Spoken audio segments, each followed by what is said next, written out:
wrap to, for those who are here with our little Natural History Institute program. I'm Don Redfoot, for those of you who are not part of our group. But I'll give you a little background on how this presentation came to be. About 4 years ago, those of us in our Natural History Institute, which is a local group that focuses on, as its name would suggest, the natural and social history of the area. We had a focus on paleontology 4 years ago. And at the time, I was looking around with who's doing work in the area, and discovered some of the work that Mike Demick and his group from Adelphi University in New Jersey, on Long Island, I'm sorry, that they have been doing. Especially, I was intrigued at the time that Mike at one point had gone back to a site south of Bridger that was perhaps one of the most important paleontological discoveries of the 20th century, and I'll let him talk about that. I assume he'll mention that in his presentation at some point. But at the time, I invited Mike, and he had some kind of lame excuse, like he was going on his honeymoon at the time. And so, but he graciously, years later, a few months ago, got in touch and said, "Would you guys like to actually have a presentation finally?" And I immediately could, yes, of course, and talked to Becky Van Horn, here, the director of the museum, who graciously has provided the space for our presentations today. And so Mike is a professor at Adelphi University, has been doing paleontological work here for some number of years, and is going to talk a bit about the rich history of paleontology in this area, as well as the exciting ongoing work that's going on in this area. So, Mike, thank you so much. Thank you. Thanks for that nice introduction. All right, well, thank you everyone for being here. It's my pleasure to present some of the new science of paleontology. I've been coming out here from New York since 2006, so approaching 20 years, with several students and colleagues, and I've dug as far as around Bridger, or all the way down by Worland. I've dug all around the West in different states, but I just keep coming back here because I think it's the best place in the world to dig for so many reasons. And part of what I want to focus on today, or the main thrust of the talk, is some of the more exciting scientific developments in paleontology that have come. I think paleontology gets a couple of different reputations. One is that we're just sort of stamp collectors, that we just go collect a cool bone, put it in a museum, go collect a cool bone, put it in a museum, count up the species, see what's out there. But I think there's a lot more to it, and there's a lot that it can offer us and teach us about the history of life and the history of the world. And then another focus is that now is actually the golden age of paleontology. So I'll talk a little bit about the past, but I'd say now is the best time to be a paleontologist. It's the most exciting time to be a paleontologist. I think sometimes the public perception is like, oh, they dug all that stuff up in 1880 and now it's in a museum and we're done. But it's just getting better, is the take-home message there. So if we could go to the next slide. Okay. Oh.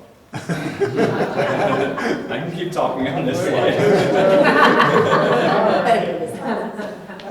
Yeah, so to start, I wanted to say, what is a dinosaur when I talk about dinosaur discovery? So take a second and take a look at all these animals and just think, or even talk to the person next to you if you want, which ones are and aren't dinosaurs. The mammoth is not a dinosaur.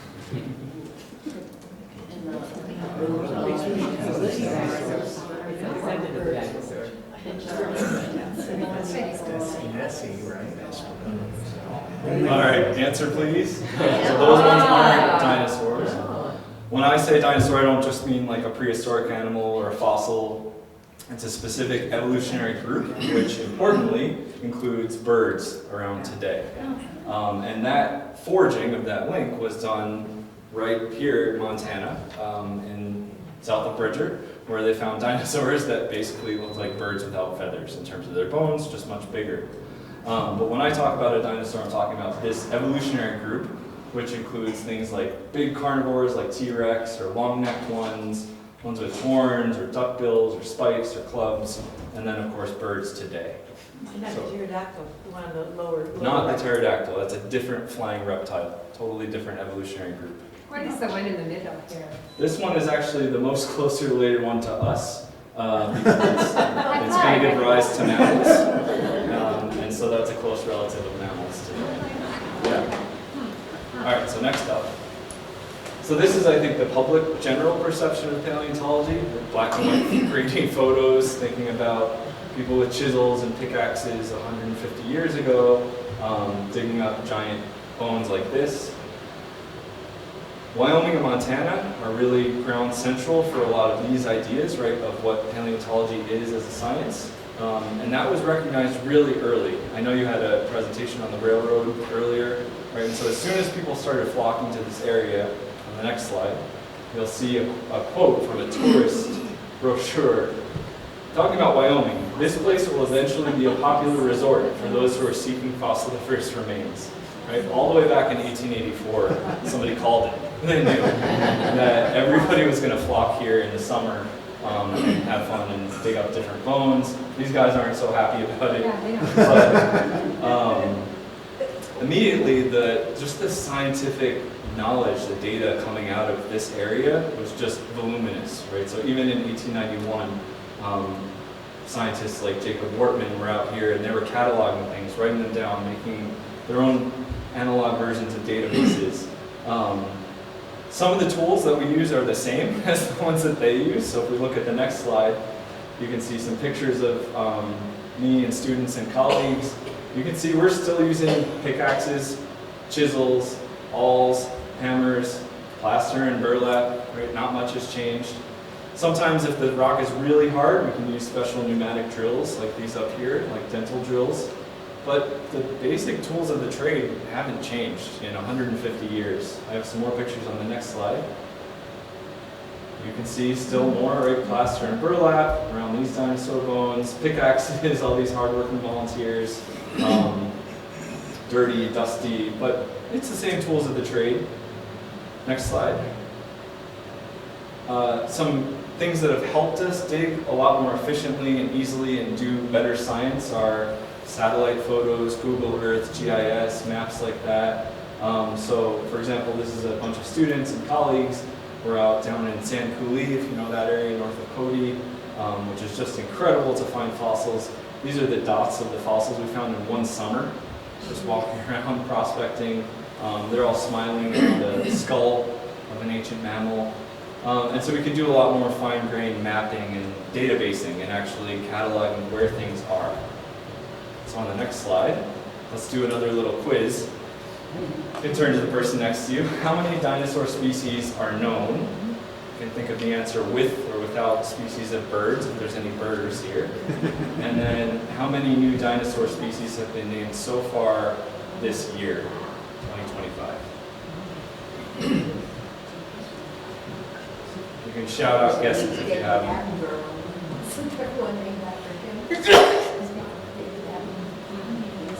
10 this year. 10 this year.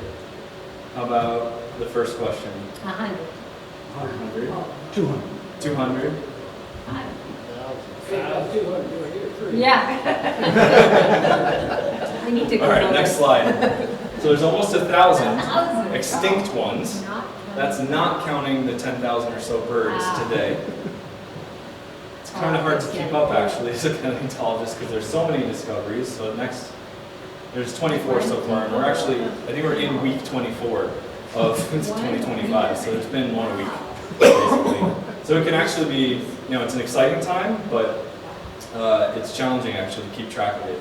And I'm talking about just, again, dinosaurs. I'm not talking about mammoths and fossil birds and plants and mollusks and the whole other tree of life. So there is a lot of discovery going on in paleontology. So next slide. This is a chart of discovery of dinosaur species along this axis, so starting in the 1850s. This is worldwide, not just here. So the 1850s up until about today. And then the cumulative or total number of species, and this is per group, it doesn't go to 1,000. And that's what it looks like. You can see trucking along the different groups, like the carnivorous ones, the long neck ones, the armored ones. People got a little more interested. Here's the railroads, right, coming in, opening up areas to exploration. Things got a little more interesting, and then here in this 1970s, that's when that link between dinosaurs and birds was forged, and people realized, oh, birds are dinosaurs, based on fossils found just south of here, and they became a much more interesting group. Generally, people are less interested in evolutionary dead ends, right, than they are with the origins of things around today. So if you want to also study these cool animals in their own right, but also understand the origin of birds, you get a spike in interest, and now we're up to lots and lots of discoveries today. Oh, sure. What is each craft?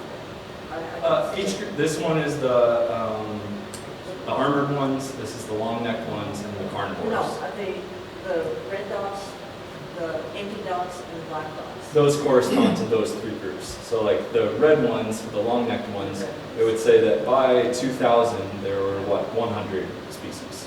Yeah. So it's just taken off in the last 50 years. Yes? With the new species that they keep identifying, how do you identify those so quickly? Same way that you do with species that are identified today. It's anatomical differences. So you would look at differences in like the shapes and proportions of the bones, the body size. We can even cut the bones open and look at the microstructure to see how the bones grew and the health of the animal. So it's the same thing applied just to fossils in the past. And are you dealing with bones or are you dealing with fossilized bones? Every fossil is, originally a bone, so it's a combination of mineral and collagen. And then the collagen almost always degrades and it gets replaced by other minerals. And sometimes DNA. No. Yeah. So DNA, the oldest DNA that would be around would still have to be frozen, essentially, because DNA is built to break and unbreak, right, as your cells divide. Other molecules like proteins, like keratin, nails, those can survive for tens of millions of years, but not DNA. Why, Yeah. maybe this gets you off track, but why is this area so what's the word I'm looking for? Abundant. With fossils? Yeah. A few reasons. I mean, you have lots of bare rock exposed, so lots of kind of desert areas. You have tons of BLM land, so we can go to it.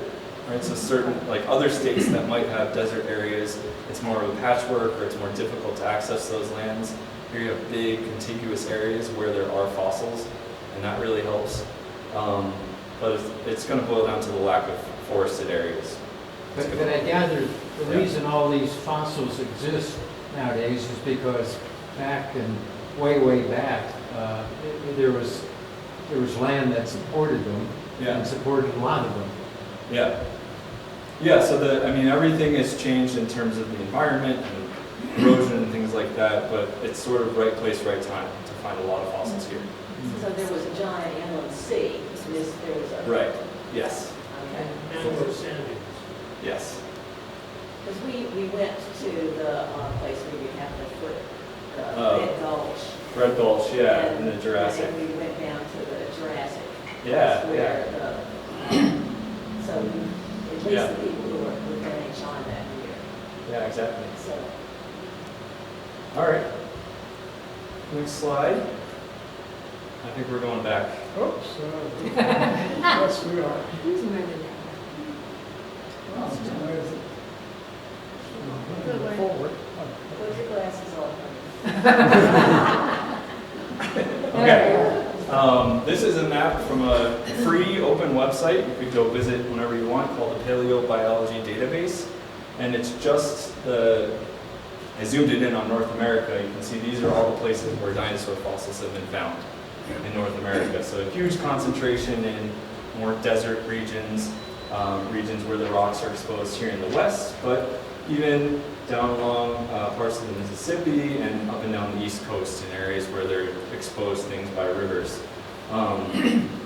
Most of the area up here would have dinosaur fossils, but the glaciers ground them all to dust, right, and washed them all out to sea, so we don't have those there. Or the glacial sediments are covering the dinosaur-bearing layers. So where I'm from, on Long Island, if I could dig down everywhere 100, 200 feet, I would find dinosaur bones, certainly, from wells, but it's all covered by glacial sediment. So it's kind of strange. I have to travel 2,000 miles to study the exact same layers, the exact same age that are better exposed out here. What are the colors? The colors are the different ages. So Triassic, 250 to 200 would be the purples. Jurassic, 200 to 150 would be the blues. And then Cretaceous from 150 to 65, that would be the greens. And the different shades are different times within the periods. All right, so next slide. Now we'll get to the focus of the talk on what kind of science you can learn from all these great finds. I did my PhD, and I think the most interesting dinosaurs are these ones, the long-necked ones that are called sauropods. They're not just interesting because they're dinosaurs, they're interesting because they're the largest animals that ever walked the earth. Right? So they're biologically just interesting. How did they get so big? You can see on this nice comparison with the largest mammals, living elephants and mammoths and rhino relatives, things like that, or the largest other dinosaurs like duck-billed ones. You can see sauropods didn't get just a little bit bigger to get their title of the largest animals ever to walk on land. They're like many times bigger than the other groups, and that makes them special. There's the next slide. They weren't all big, and they came in kind of different varieties. All the ones here are adults. You can see some are pretty small, maybe the size of a big draft horse, and others are humongous, weighing 80 tons or more. You can see that big rhino relative, big mammoth for comparison. Here's T-Rex for comparison, and the biggest duck-billed dinosaur.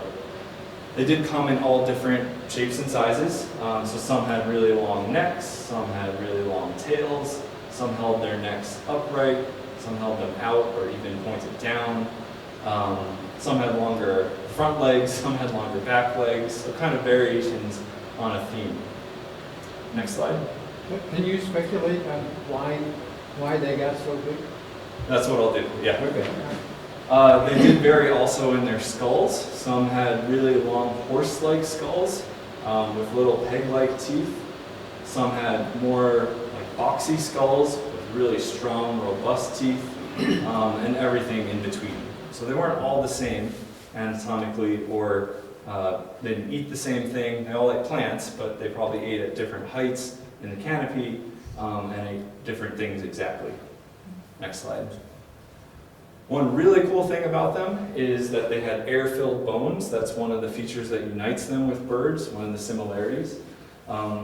We can beg hospitals and radiology departments to let us come at 5 in the morning and CAT scan big sauropod bones, and they're usually excited to do it. People on the night shift that are just sitting around.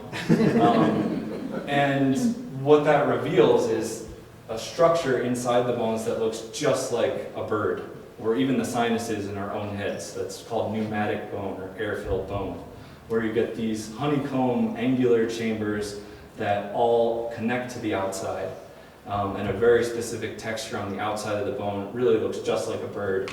So we would actually reconstruct the animal with large air sacs inside, just like a bird, hollow cavities, where some of the vertebrae would have been 80 or 90% air.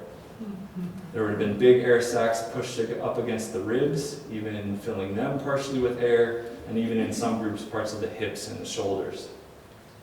So one way they got so big is by cheating, right? They didn't have to put on the weight, they could just get bigger, but inside is all hollow, so you don't have the energy costs of that growth, and you don't have the biomechanical cost of holding yourself up at that weight. Next slide. They're also really interesting because unlike mammals, sauropods were reptiles, so they had to lay eggs. Eggshell is sort of eggshell in evolutionary history, no animal has figured out how to make a much stronger eggshell. And so they were constrained. There's no such thing in the fossil record as a 6-foot eggshell. The biggest eggs of these animals are actually smaller than the biggest bird eggs, like an elephant bird egg, if you've ever seen that. And we have quite a number of their eggs, and they have embryos inside. That's how we know they belong to this group. And they're usually the size of a grapefruit or a volleyball or so. So hatched and stretched out, it might have been a foot or two long, and then you got to grow to be 100 feet. So they had a really different life history, a really different time growing up than a mammal, where we maybe grow to be like 5 or 6 times our size when we're born to our adulthood. They had to grow 100 times bigger throughout their life. So that's also very interesting about them. Next slide. So when I was studying these animals and I saw these interesting features, I realized no one really knew why were they so special to get so big, and which one's the biggest, period. And how do you even compare what the biggest is among all the groups? So on the next slide, I realized that that was special that they were so big, because evolution, usually when something evolves once, it evolves multiple times. And that's called convergent evolution. It's so common in the history of life. So for example, even complex features like powered flight, we have a bird, a bat, a mammal, and this other group of reptiles we referenced earlier that all independently evolved wings and powered flight. Right? So complex behaviors, complex anatomy came from a bat, which ancestrally would have looked something like a mouse, a bird, which would have looked something more like a velociraptor or a T-Rex, and a pterodactyl, which would have looked more like a lizard, right? Each independently turned into something that could fly. And convergent evolution is common. So vertebrates like us, we have compound eyes, but this is a cross-section of an eye. You have a lens in your eye, and an iris and a cornea, right? And an octopus has the same thing. Completely independently evolved that very complex system. Next. Saber teeth, like a saber-toothed cat, saber-toothed tiger, that evolved many times independently. Those long fangs in different groups. Next slide. Walking on 2 legs evolved independently in hominids like us, and in birds as well. And even gliding within mammals evolved many, many times. So like squirrels, flying squirrels, sugar gliders, that sort of thing. One more. And even going back to the sea, right? So fish-like bodies evolved multiple times from reptiles, from mammals. So even complex things like you live on land, then you're going to live in the water. Or you walk on 4 legs, now you walk on 2. Complex size. These things evolve over and over and over. And so convergent evolution is the norm. So if you go to the next slide, it's really strange, actually. It's really unusual that nothing else even figured out how to become as big as these animals. And as I emphasized earlier, it's not that sauropods are like 10% bigger than anything else. They're like 3 or 4 times bigger than anything else. And everything else kind of hit a plateau at the same size.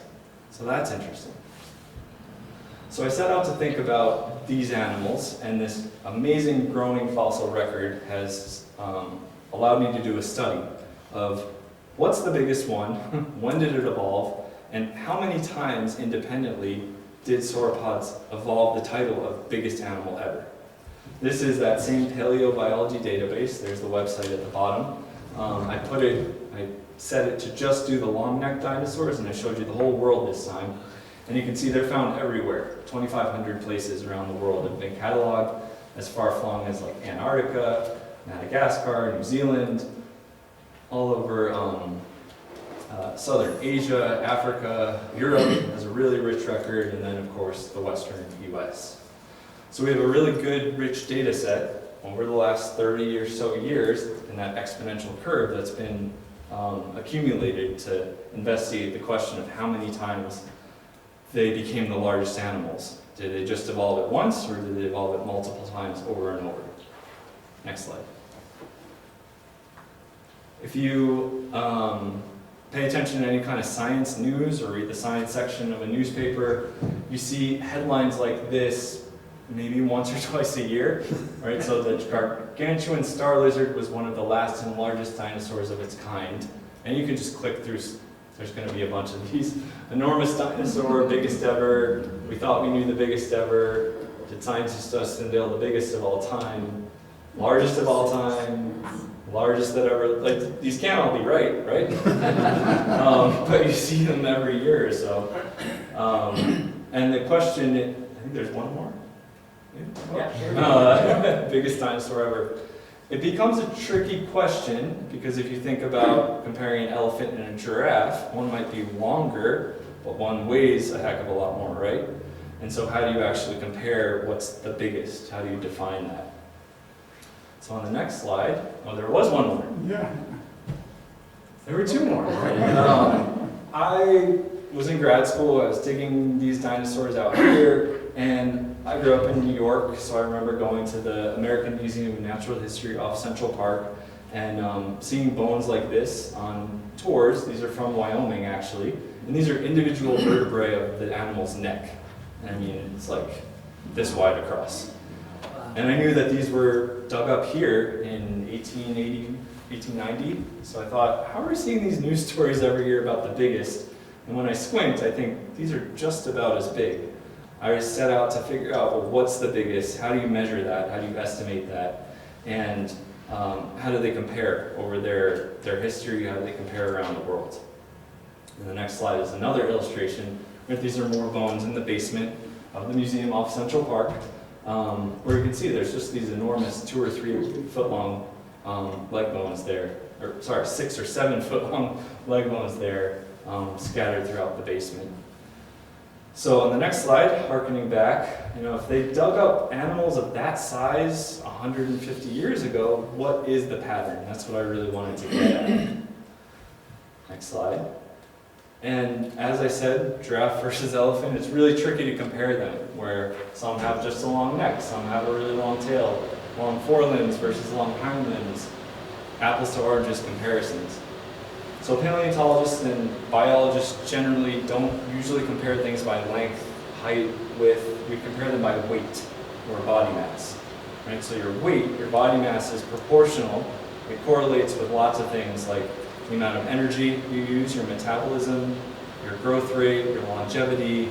By and large, if you know an animal's body mass, you can predict a lot of things about where it lived, what it ate, what predators can predate on it, and so on.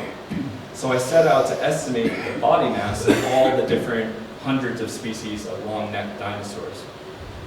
How do you weigh a dinosaur? Yeah. Next slide. Carefully. We borrow ideas from engineering, and in engineering, the cross-sectional area of a column is proportional to the amount of weight that that column can bear. Right? So a thicker column supports more weight, a thinner column flimsier weight. And you can weigh lots of animals living today. So let's say go out and get 1,000 different species of animals today, put them on a scale at zoos and things like that. People have done that, and then measure the cross-sectional area of their long bones.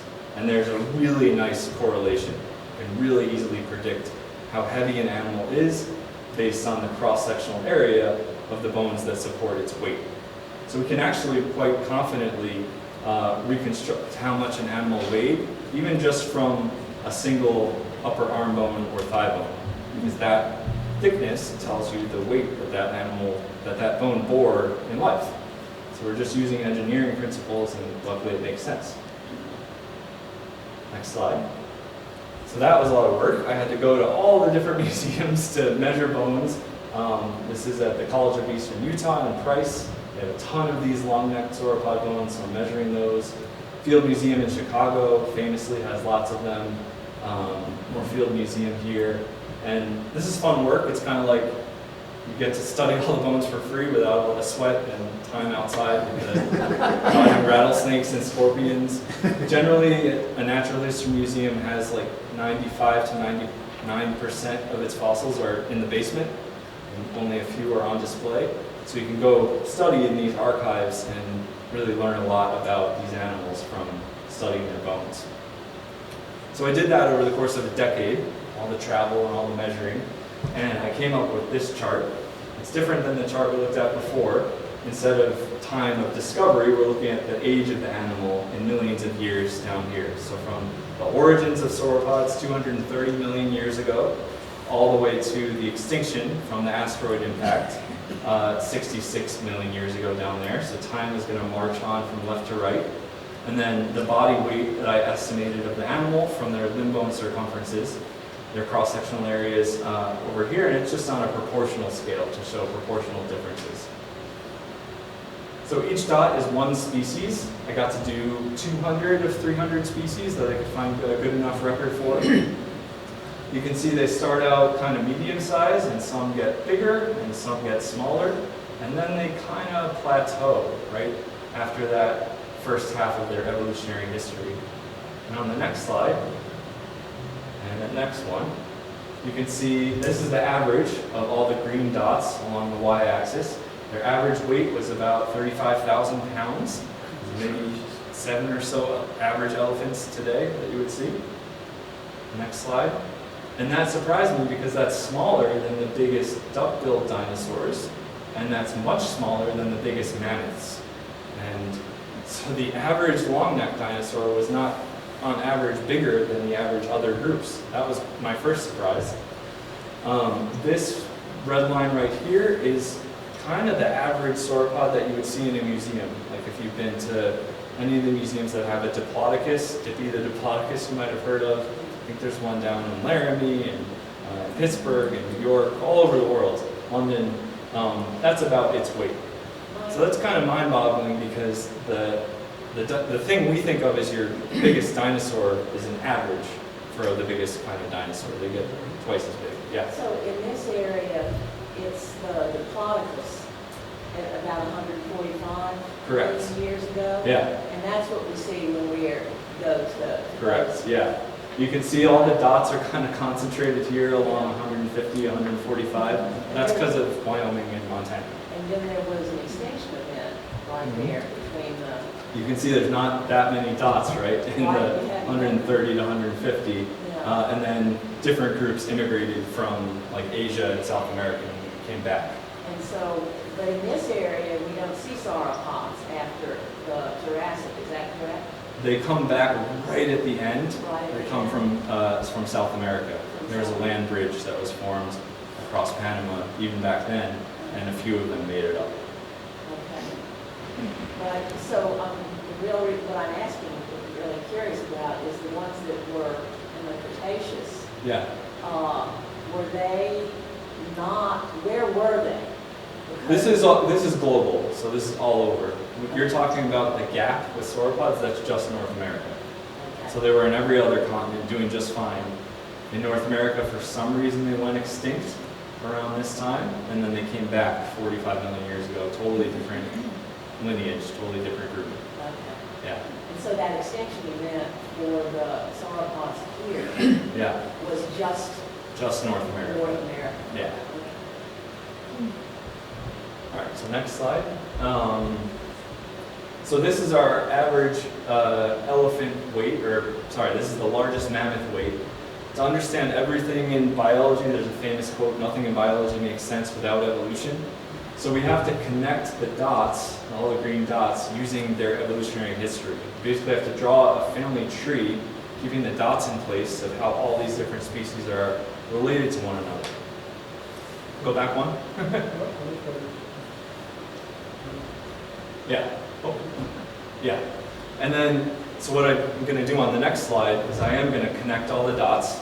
I'll show you the family tree with all the dots connected. Every time a line crosses the blue line, it means that lineage independently became the largest animal ever, right? And so it happened then, or maybe there, or there again, or there again, right? And so I'm testing how many times independently did sauropods evolve large body size by going from below the line to above the line. So on the next slide, we can actually look at that. There's that hard line of the biggest other animal to walk on land, the biggest mammoths. Here's the biggest rhinos, biggest duck-billed dinosaurs, and the biggest carnivorous dinosaur, T-Rex. And that same x-axis scale from 220 million to their extinction 65 million. So let's see what it looks like. There's a lot of lines colored in, right? So the whole family tree is all the branches. You can see they crisscross because sometimes things evolve bigger, smaller. Every colored in line is a lineage that became the biggest animal of all time. And there's 36 of them. So 30, it's not just that sauropods are special because one time they evolved the ability to be the biggest animals ever. They did it independently 36 times over the course of 150 million years on different continents, in different environments, and I've colored in the different groups. Those are different families. So like Diplodocus and its relatives, those are going to be the ones in light blue, or Titanosaurs, if you've heard of those are the ones in red, and so on. Brachiosaurs in purple. And something stopped them from getting even bigger. That's the question, right? So did something stop them from getting even bigger? Was it you can't get that many calories in a day? Was it you can't breathe efficiently? Was it that you actually can't support any more weight on limbs? Like, did bone reach its actual mechanical engineering limit? And that's an open question of why there is a plateau, basically, right? Over here, there's a couple outliers, but usually they kind of top out around 30,000 or 40,000 kilograms.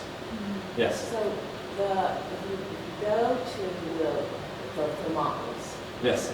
you got that giant Yes. one that goes from one end. That's Which one of that's those? that one, that purple one. Okay, so okay. Yeah.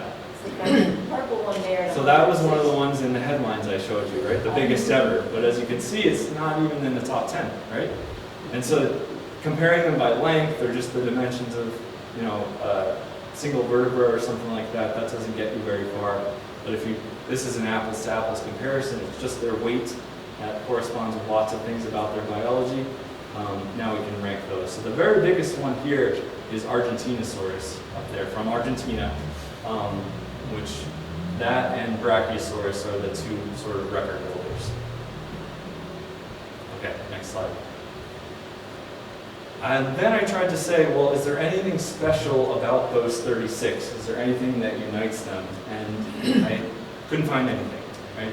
These air-filled bones, those characterize the biggest ones and the smallest ones and everyone in between. And the bigger you are, it's not that the bigger you are, the more air-filled you are. That's just, they're all air-filled. So that didn't work. Go to the next slide. I thought, is there something special about their body shape? Well, these are 1, 2, 3, 4, 5, 6, those 6 colors there. Like I said, the Brachiosaurus, Titanosaurs, the Diplodocus relatives. There's no one body shape. It's not like all the long-tailed ones got to be the biggest. That didn't work. Next slide. I looked at the skull shape. Okay, maybe all the ones with horse-like skulls are the biggest, or all the ones with boxy skulls are the biggest. No. So there's some with horse-like skulls and boxy skulls right next to each other. That's sort of a mess. So it seems like just fundamentally these animals had the ability to get big, and maybe in certain environments and certain ecosystems, just opportunistically, if there weren't predators or there wasn't abundant food source, they just took off and evolved a larger body size. One advantage that they have over other groups like mammoths or rhinos or the duck-billed dinosaurs is the long neck. And with that long neck, you can have what's called a large feeding envelope. Basically stand in one space and you can access all the food in this room probably, right, without moving a muscle. So it's a very energy efficient way to move. I think if you were a bison in here and you wanted to eat all the food in the room, you'd waste a lot of calories walking back and forth, right? So one idea is that they would just kind of plant in one spot and eat everything in a certain radius around that area. And so that probably made them more efficient. That limited them to having these really tiny heads, because you can't have a really big head on the end of a long neck. And so that probably let them to get to that larger size. If you go back one slide, I could just highlight that no matter the size, they did have kind of funny small heads. This is Diplodocus right here. It's about the size of a horse's skull. And it had, no matter what, they had very small teeth relative to their body size.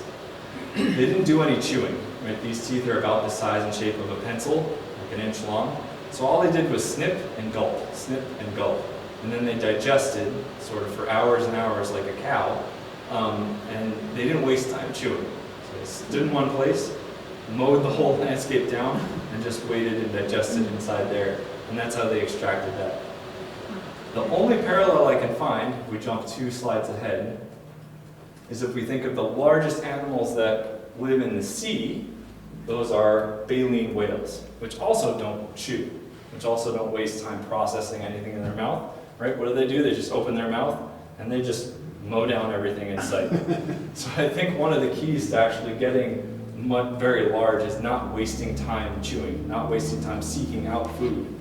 These animals, I don't know how they eat that many calories. They would have to eat, there's a cool exhibit at the Natural History Museum, and it's similar in size to this, for the volume of vegetation that they would have to eat in a day. Like imagine packing this with sticks and leaves and stuff like that. So they had to eat kind of constantly, just in order to survive. And I think the lack of chewing, just get it in, then digest it, I think that was a key to their success. Next slide. So thank you for your attention and for all the interesting questions. I'm sure there's more because these are such fascinating animals. Thanks to my colleagues and field assistants as well, and certainly all the people who work at all the museums that I visited who facilitated this work too. Thanks.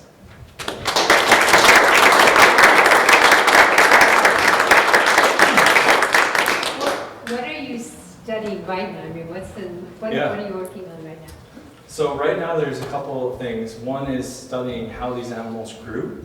So like I mentioned earlier, we can cut open their long bones and look inside.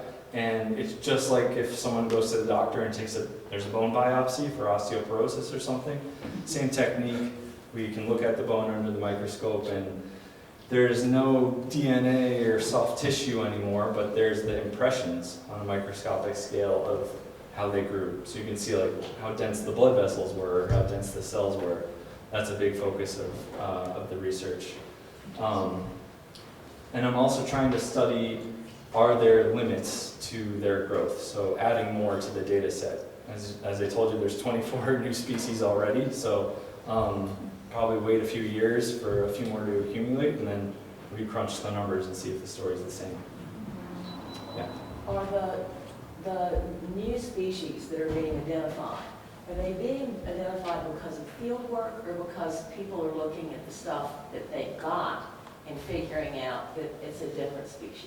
Maybe 90% field work. You can find new species in museum basements that have just been cataloged as your same old thing. Or maybe somebody, so when you go dig, you kind of ethically should dig up what you find, right? Or tell someone else about it. And so sometimes people collect things, but they're not a specialist in it. They just sort of collect it as bycatch. And those might just get sent to a museum and sit in a basement for 100 years before someone finds them, but mostly field work. Yeah. I'm curious, does the knowledge that you've gained from looking at all these ancient species have any practical application to today's, say, animal husbandry? Yeah, a separate project we're working on is looking at a much better fossil record, which is the mammal fossil record. Probably 10 times better, so 25,000 points on that rather than 2,500. And then you can actually sort of track body size evolution or growth evolution through times of climate change, through times of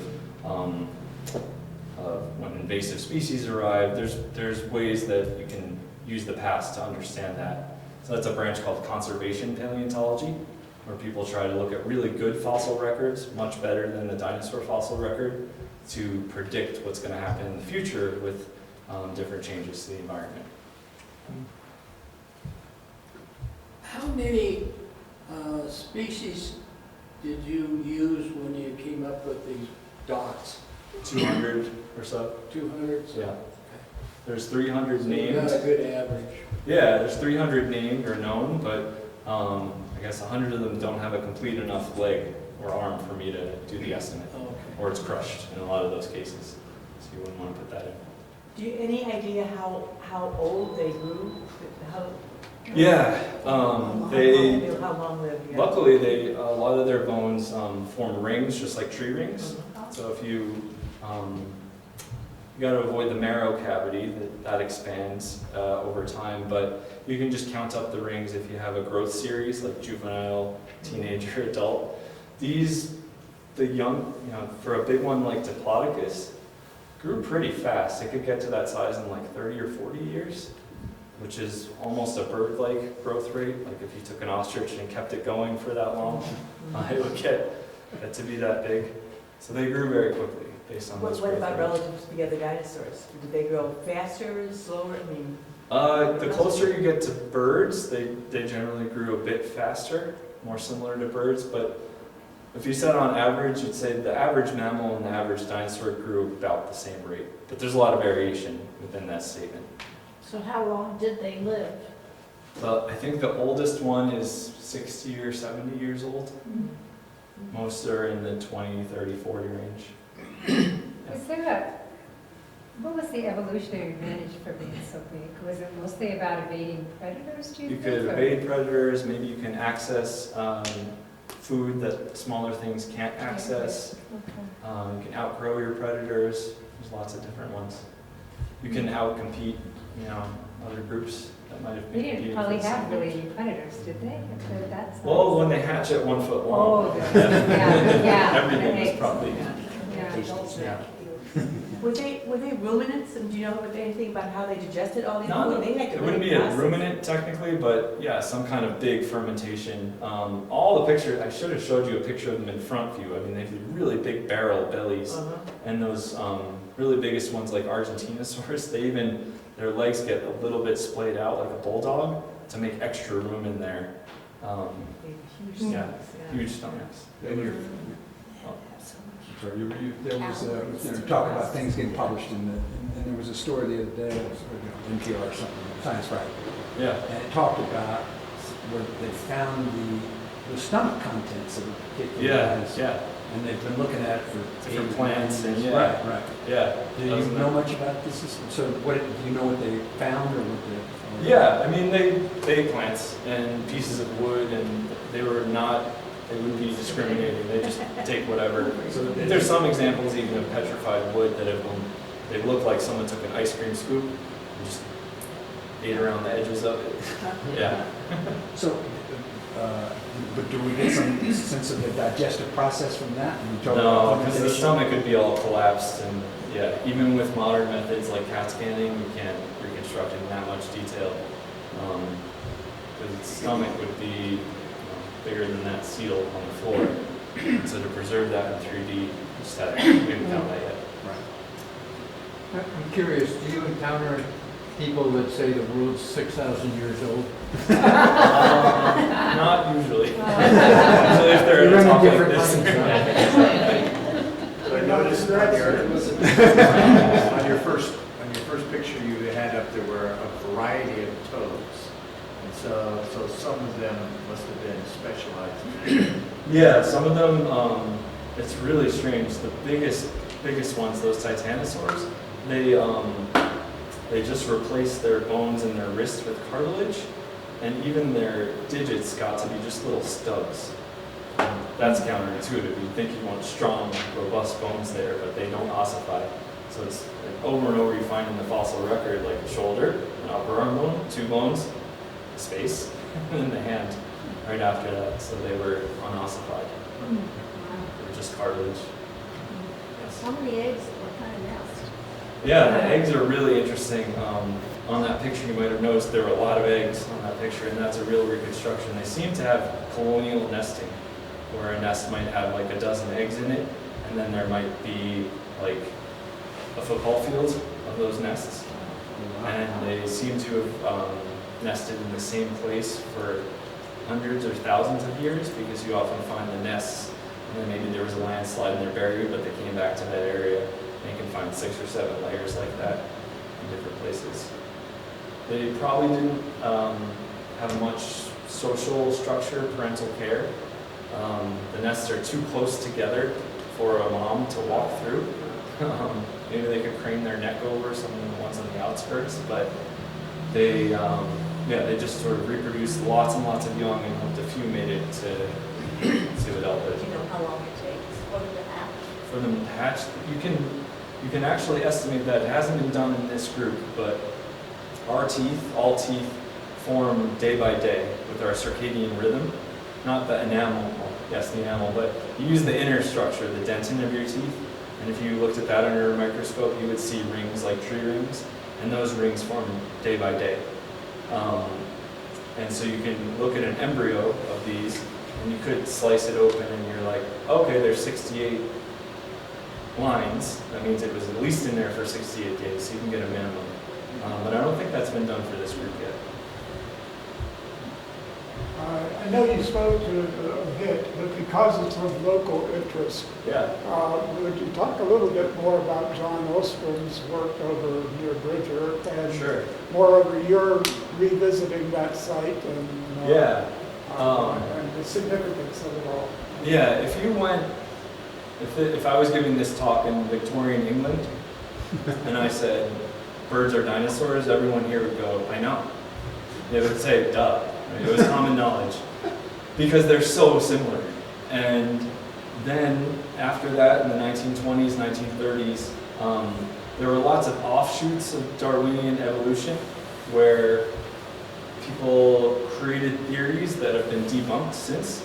And those theories led paleontologists astray from maybe 1925 to 1970 or so, thinking dinosaurs are not birds, they're just an evolutionary offshoot, and birds have their own mysterious origin,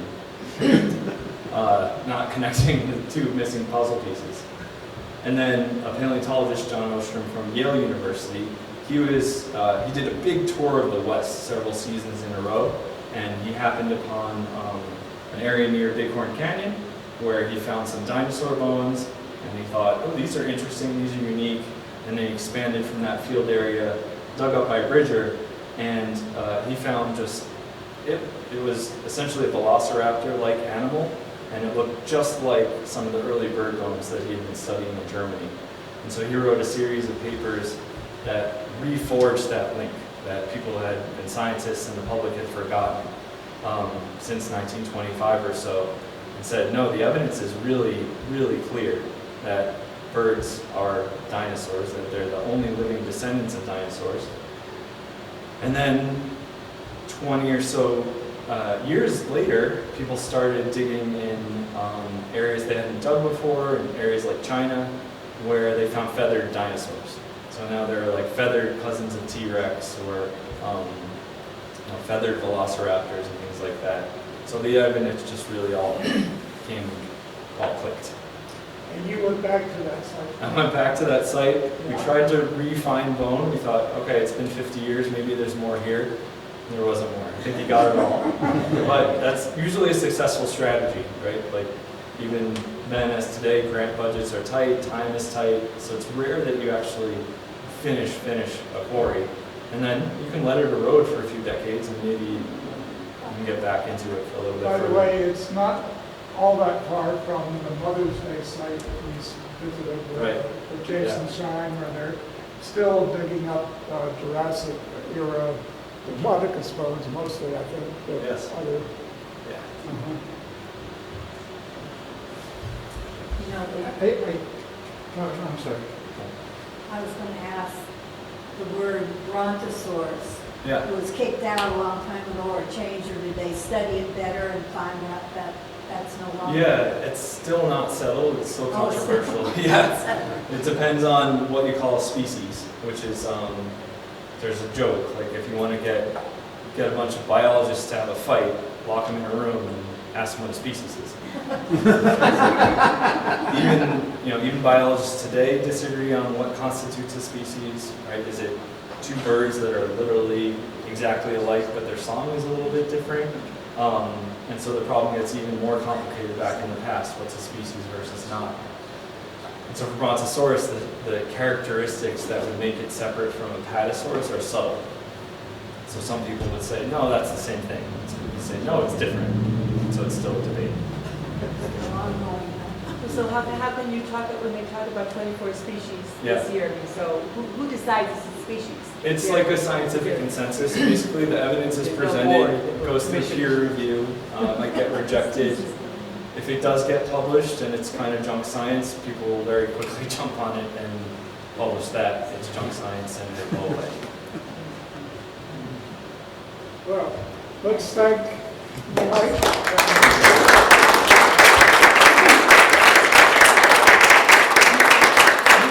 Will be joining us for dinner, I believe. Sure. So you can buttonhole in there and ask any further questions or have discussions. For those of you with the NHI group, the Natural History Institute.